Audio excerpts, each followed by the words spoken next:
और जो परिस्थितियां से उस परिस्थितियों को ध्यान में रखते हुए हम सबों ने संविधान बचाओ रैली को तत्काल पोस्टपोन किया। उसी रैली को हम 20 तारीख को 20 मई को करने जा रहे हैं। जिस तरीके से भाजपा के नेता ने देश की शान, देश की बेटी कर्नल सोफिया कुरैशी जी पर जिस तरीके से उन्होंने विवादित टिप्पणी की, उनके बाद सियासत काफ़ी गर्मा गई। इनको लेकर आपकी क्या प्रतिक्रिया है? कर्नल सोफिया कुरैशी के प्रति इस प्रकार के गलत शब्दों को उन्होंने उपयोग किया कि हम आतंकवादी की बहन से हमने हमला करा है। हमें लगता है कि इसकी जितनी निंदा की जाए वो कम है। एक तरफ विपक्ष के नेता राहुल गांधी जी लगातार बिहार के दौरे पर थे, दरभंगा भी गए थे, लेकिन वहां पर प्रशासन के द्वारा धारा 140 लगाकर FIR की भी सूचना मिली थी। इनको लेकर क्या कुछ कहिएगा, जबकि वहां पर वो ज्योतिबा फूले देखने के लिए गए हुए थे? देखिए, आदरणीय राहुल जी, कांग्रेस पार्टी पूरे देश में एक लड़ाई लड़ रही है और उस लड़ाई का परिणाम भी आया कि देश में भारत सरकार को मजबूरन मोदी जी को जाति जनगणना की घोषणा करनी पड़ी। नमस्कार, आप देख रहे हैं द फॉलोअप और आपके साथ हम हैं नकीब जिया।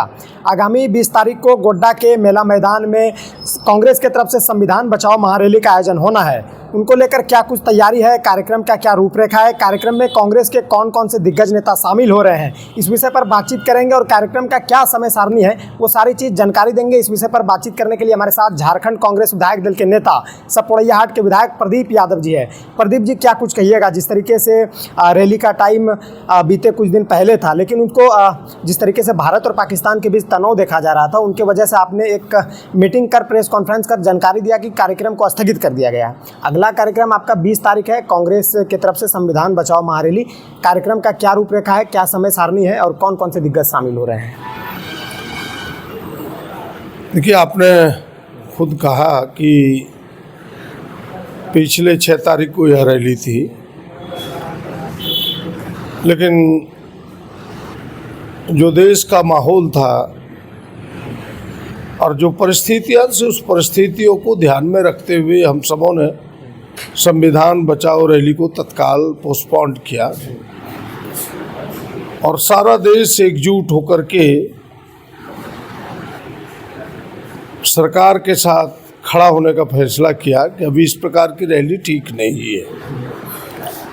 उसी रैली को हम 20 तारीख को 20 मई को करने जा रहे हैं और बिल्कुल इस रैली के जो नारे हैं, जय बापू, जय भीम, जय जवान, जय संविधान, इन 4 नारों के साथ यह रैली आहूत है और 20 तारीख को 10 बजे सुबह पुराना बस स्टैंड से यह रैली प्रारंभ होगी। गांधी जी के मूर्ति पर माल्यार्पण करेगी रैली, फिर बाबा साहब के मूर्ति पर माल्यार्पण होगा, फिर यह रैली मार्केट होते हुए, असनबोनी होते हुए वदडिया स्कूल मैदान में एक सभा के रूप में तब्दील होगा और हमें लगता है कि 1 बजे तक यह रैली चलेगी सभा के साथ और फिर समाप्त होगा।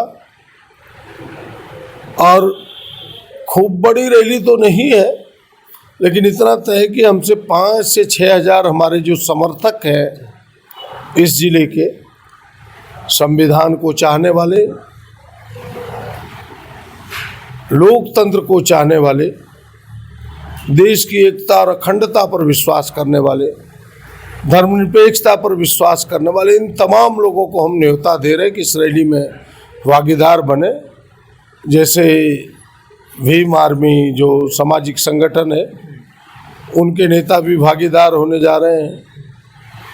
यह जो महाविद्यालय के छात्र हैं जो इन चीज़ों पर विश्वास करते हैं, उनके संगठन के लोग भी शामिल हो रहे हैं। कुछ ग्राम प्रधान का जो संगठन है उनके लोग भी शामिल हो रहे हैं। फिर जो कांग्रेस पार्टी के समर्थक है और हमारे प्रदेश अध्यक्ष भी, मैं तो साथ में हूँ ही गोड्डा के होने के नाते, हमारे प्रदेश अध्यक्ष, हमारे प्रदेश के सह प्रभारी श्री बेला जी, वो भी, फिर हमारे कार्यकारी अध्यक्ष बंधु तिर्की जी, हमारे यूथ कांग्रेस के प्रदेश अध्यक्ष अभिजीत जी, कई नेता इस प्रकार से उस कांग्रेस के कई दिग्गज इस संविधान बचाओ महारैली में शामिल होंगे, बिल्कुल शिरकत करेंगे। एक तरफ प्रदीप जी, बीजेपी भाजपा के द्वारा लगातार तिरंगा यात्रा निकाला जा रहा है। बीते दिन गोड्डा में भी तिरंगा यात्रा संपन्न हुआ। इनको लेकर क्या कुछ कहिएगा? जिस तरीके से भाजपा के नेता ने देश की शान, देश की बेटी कर्नल सोफिया कुरैशी जी पर जिस तरीके से उन्होंने विवादित टिप्पणी की, उनके बाद सियासत काफ़ी गर्मा गई। इनको लेकर आपकी क्या प्रतिक्रिया है? देखिए, पहले तो देश के इस प्रकार की सुरक्षा, देश की एकता, इन सवालों पर हम राजनीति करना नहीं चाहते। और हम पहले से भी कहे कि देश की जो परिस्थिति थी, उन परिस्थितियों में हमने समय सारणी को बदला। और आपने देखा होगा कि उस समय हम सबों ने पार्टी का कोई बंधेज नहीं रखा, पार्टी की सीमा नहीं रखी। पार्टी की सीमाओं से परे जाकर के कांग्रेस के हमारे आदरणीय नेता राहुल जी ने, आदरणीय खड़गे जी ने प्रधानमंत्री को, गृह मंत्री को साफ साफ शब्दों में कहा कि भाई इस आतंकवाद को कुचलने में, आतंकवाद को पनाह देने वाले पाकिस्तान को कठोर जवाब देने में सरकार जो भी कदम उठाएगी, पूरी कांग्रेस, पूरा विपक्ष, पूरा देश आपके साथ खड़ा है। और हम सबों ने साथ दिया। और सोफिया कुरैशी, कर्नल सोफिया कुरैशी ने जो वीरता दिखाई, जो पराक्रम दिखाई, उसको तो पूरा देश आज सैल्यूट कर रहा है, पूरा देश सलाम कर रहा है। लेकिन भारतीय जनता पार्टी की जो मनसा है उनके नेताओं की, वो स्पष्ट है। उन्हें देश के इस धर्मनिरपेक्ष स्वरूप पर विश्वास नहीं है, देश के इस पराक्रम, सेना के पराक्रम पर विश्वास नहीं है। वो तो हिंदू मुसलमान देश के बीच में बांट करके उन्हें अपनी राजनीति पर विश्वास है। इसलिए कर्नल सोफिया कुरैशी के प्रति इस प्रकार के गलत शब्दों को उन्होंने उपयोग किया कि हम आतंकवादी की बहन से हमने हमला करा है। हमें लगता है कि इसकी जितनी निंदा की जाए वो कम है। और भारतीय जनता पार्टी को पल्लू झाड़ने से नहीं होगा कि नहीं, सुप्रीम कोर्ट ने तो एफआईआर करने का हाई कोर्ट ने आदेश दिया ही है। भारतीय जनता पार्टी को सच में अगर इस जिस प्रकार से राष्ट्रीयता के बारे में कहती है कि नहीं, हमारी पार्टी में राष्ट्रीयता कूट कूट के भरी हुई है, अगर थोड़ी भी राष्ट्रीयता है तो ऐसे मंत्री को अविलंब बर्खास्त करे। देश की जनता इस फैसले को सुनना चाहती है, इस फैसले को देखना चाहती है।